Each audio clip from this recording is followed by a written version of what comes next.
waad riyootay runtu waa maxay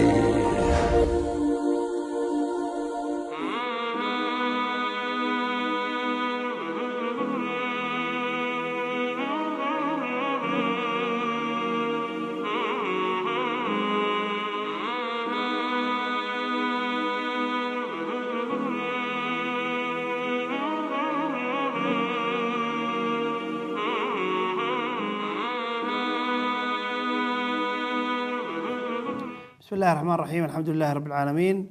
والصلاة والسلام على أشرف الأنبياء والمرسلين نبينا محمد وعلى آله وأصحابه أجمعين يا أيها الناس اتقوا ربكم الذي خلقكم من نفس واحدة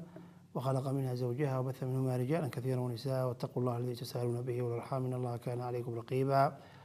داود يا السلام عليكم ورحمة الله وبركاته إلهي سبحانه وتعالى ما هذه سكله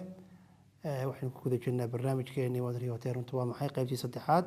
حلقتنا وحوية وحلقتي أفرية توبناد رمضان برتنكيسي هبين بين وقع إن شاء الله تعالى سؤالي نبون إن شاء الله تعالى وضنا إلا برنامج يوتيوب قدمانا يو سؤال شوقه الرئيسة معاوة وحي تهي وحان كوريوضا إنان مس عنيو مس بان عنيا سؤال شكله وقف كلي نسوي دي لو جرما كوريوضا نيقو فولانيا ومس دليا سؤال صدحات إسلام سؤالها سونا لكن صدح قفوا كلا قد يصير نسوي ديان وعن كل رياض يقول جاي يقولوا كب إن مصص أي كب وحان حافظ إذا رياضة مسكو أنت بدو عدو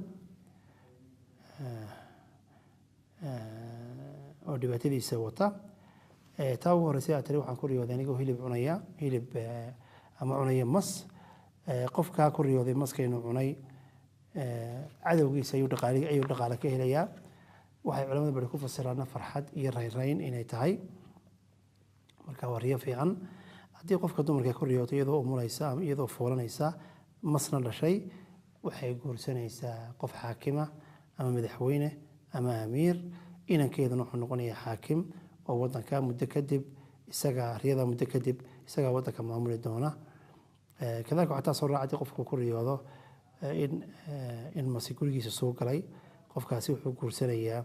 adduuniya wuxuu guursanayaa qofkii cadowga reer ay cadow yihiin haddaynan tahayna waxaa guursanaya reer ay cadow yihiin ama reer ay uu ka dhexeeya xidhiidh tartan xagga businesska oo tartan ka dhexeeya ayaa insha allahu tacaala guursanaya marka talabadii su-aaladii ugu horreeyay saasay ahaayeen su-aasha saddexaad ee soo raacdaa walaalayaal waxa weeyaan waxaan ku riyooday gurigayga oo masasi ka buuxaan qofka wilaadka haduu ku riyoodo xaafadiisa masasku ay ka buuxaan waxa weeyaan dagaal ayaa gurigiisa ka dhacaya aad xun oo laga yaabo inuu xaaskiisa ama caruurtiisa ama walaaladii in dagaal aad iyo aad xuni isagii reerkiisa ama walaaladii in dagaal xun uu kala qabsado ayaa dhici karaysa sidaas weeyaan taa ku saabsan masaska